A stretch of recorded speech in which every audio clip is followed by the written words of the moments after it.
El objetivo es tender un puente entre la clientela que desea ser atendida en euskera y los establecimientos que tienen capacidad para ello, siendo para estos establecimientos un valor añadido preparar el negocio de cara al futuro y encarar la competencia. Y, por otra parte, los establecimientos de la red adquieren el compromiso para atender a la clientela, dirigiéndose con la primera palabra en euskera y tener todos los escritos, rótulos o publicidad comercial en euskera o bilingüe. Para el Gortako Denda nos parece una obligación apoyar el euskera, que es el idioma de nuestro pueblo, y dar facilidades a todos los euskaldunes que quieren ser atendidos en él. A mí me vais a perdonar porque no soy la representante que puede hablar en euskera, no lo domino, lo he intentado, pero sí lo apoyo.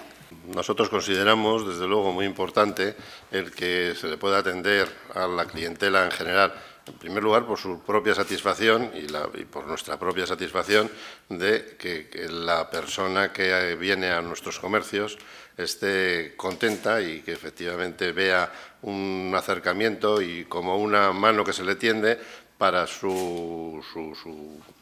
forma de hablar tanto en castellano como en euskera.